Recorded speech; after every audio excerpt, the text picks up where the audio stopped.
जो भी अनऑथराइज्ड तरीकों से हो जाता है वैसे नहीं है। इसमें अब आप बताइए क्या किए चलेंगे। मैडम फाइनल टारगेट अचीव किए थे और 74% का हमने अचीवमेंट किया था इंस्टीट्यूशनल डिलीवरी का बाद में डिस्ट्रिक्ट में।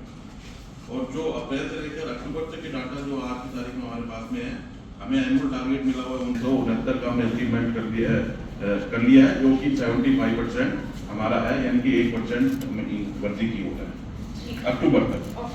तो अभी हमारे पास 5 महीने और हैं। यस तो 100% होना चाहिए so that we get those 10 marks. Yes राटो में बता दूं मैडम, 23-24 में अप्रैल से मार्च तक जो हमें टारगेट दिया था फर्स्ट एएनसी का 12 वीक के अंदर जो हम रजिस्ट्रेशन करते हैं, फर्स्ट रजिस्ट्रेशन करते हैं, 52,833 का हमारा टारगेट था और हमने अचीवमेंट किया था 38,732 का 73% हमारा टारगेट था पिछले साल का।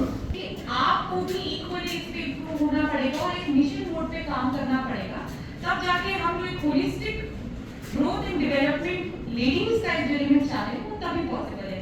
एंड हेल्थ के पैरामीटर्स बहुत क्रूशियल। नेक्स्ट पैरामीटर है माध्यमिक कक्षा में बालिकाओं के नामांकन प्रतिशत में वृद्धि। तो एजुकेशन डिपार्टमेंट मैडम माध्यमिक शिक्षा में 1812 1636 बालिकाओं का नामांकन बढ़ा 4.4%।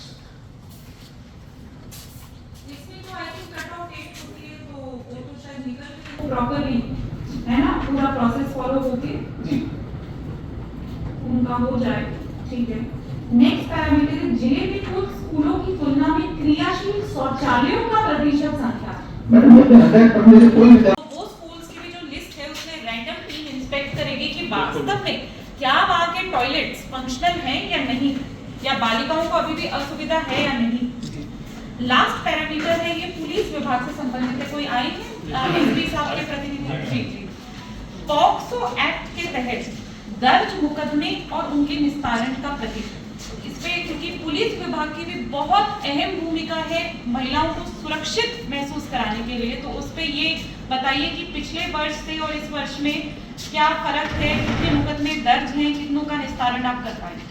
मैम 2023 में 108 दी गई है और 13 अभी अनुसंधान रख रहे हैं, जिसमें से 7 ऐसे मुकदमे हैं जो 2 महीने से कम अवधि के हैं और 4 मुकदमे ऐसे जो 2 महीने से और 6 महीने के बीच में हैं और 2 मुकदमे जिनको 6 महीने से ज्यादा समय हो गया है। तो टोटल 6 मुकदमे ऐसे जिनमें मुलजिम पकड़ में नहीं आ रहा है, इस वजह से वो पेंडिंग है, बाकी अनुसंधान के करीब पूरा है। 7 है जिनमें अनुसंधान चल। आपका डॉक्टर साहब बहुत अहम रोल है क्योंकि आपको पता ही है कि हमारे जिले में काफ़ी महिलाओं को डिप्रेशन है और इसके बहुत ही अनफॉर्चुनेट इंसिडेंट्स हम रोज मीडिया में न्यूज़पेपर में पढ़ते हैं कि किसी महिला ने किसी घरेलू मैटर की वजह से अपने बच्चों के साथ तंगे में कूदते जान। तो हमारा मरु उड़ान का बहुत असेंशियल कंपोनेंट है कि महिलाओं जो ऐसी महिलाएं जो किसी चीज़ की वजह से डिप्रेशन में है उनको हम मेंटल हेल्थ पे काउंसलिंग करके कैसे मेंटली हम उन्हें पूरा सशक्त करते हैं। एंड हमने आपको इस बार इसलिए किया है, हालांकि पहले भी काफ़ी कार्यक्रम चले हैं, मेरे ख्याल से कोई जोधपुर से भी डॉक्टर साहब को हमने लिया, he is connected online. Ma'am वो लोग क्यों नहीं दिख रहे जो ऑनलाइन कनेक्टेड है, मतलब चेयर दिख रही है। प्रशासन लेवल पे बोला रहा, अब जैसे मैं भले ही महिला हूँ, मैं थोड़ी बहुत पब्लिक स्पीकिंग भी कर सकती हूँ एक कलेक्टर के नाते, पर मैं भी एक सर्टिफाइड मेंटल हेल्थ काउंसलर हूँ। तो मुझे भी अगर आप खड़ा कर दे और बोले मैम आप महिलाओं को मोटिवेट करें वो डिप्रेशन के लिए, तो ठीक है एक लेवल तक से तो मैं कर पाऊँ, पर मैं जो चीज़ें हैं वो फीमेल और मेल में काफ़ी डिफ्रेंशिएट करती है हर स्तर पे। तो एक चीज़ होती है IEC, इंफॉर्मेशन एंड कम्युनिकेशन। तो हम ये चाहते हैं मैम आपसे और जो जितने भी अपने स्टेक होल्डर्स हैं कि वो हम IEC पे काम करें ज़्यादा से ज़्यादा, कि what are the initial symptoms, और उनको वार्निंग साइंस को फाइंड आउट कैसे करना है, फाइंड आउट कर भी लिया तो what to do. For example एक सुसाइड होती है तो उससे पहले कई सारे वार्निंग साइंस हो सकते हैं, और एक सुसाइड सर्वाइवर है, दो अलग चीज़ है। या फीमेल एग्जांपल के लिए अपन करेंगे, एक फीमेल है मेनली 20 और 23 ईयर्स, जस्ट मैरिड होके आई है, 2-1 साल हुआ है, उसने सुसाइड कर लिया और वो सुसाइड में सर्वाइव कर गई है, तो उसके साथ क्या हो सकता है। यहाँ सभागार में उपस्थित जो भी लोग आप सोच के देखिए उसके साथ उसके पास हमारे पास कोई मैकेनिज्म नहीं है सोशल स्तर पे या दूसरा है कि अपन उससे वो नौबत ही ना आए, इस पे काम करें, सबसे ज़्यादा ज़रूरी है। और मेंटल हेल्थ से बहुत सीधा जुड़ाव है इस चीज़ का, ये सब पार्ट है। लेकिन इस बार उन्होंने जो थीम दी है उसमें ये भी बोला कि सोशल और कल्चरल फैक्टर को एक्सक्लूड नहीं किया जा सकता, और अपने सिनेरियो में बहुत ज़्यादा काम करेगा। तो मैम आपसे आग्रह है कि आपने बहुत सही तरीके से इस पॉइंट को लिया, इसके लिए मैं थैंकफुल हूँ। और हम भी धीरे धीरे ऑब्वियसली हो रहे थे इस चीज़ को लेके, तो एक आशा की उम्मीद देखते हैं कि मेंटल हेल्थ को लेके भी अब लोगों में इस चीज़ की जागरूकता है।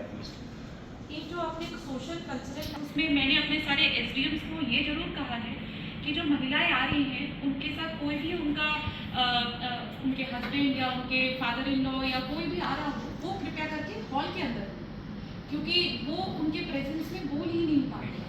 तो इवन मैं जब जैसलमेर में कलेक्टर थी, हमारे जैसान शक्ति में जितने भी ओपन माइक इवेंट्स हुए थे, हम उनके मेल फैमिली मेम्बर्स को अंदर नहीं आने देते थे, क्योंकि वो इतने सहम जाते हैं, वो बैठते तक नहीं है।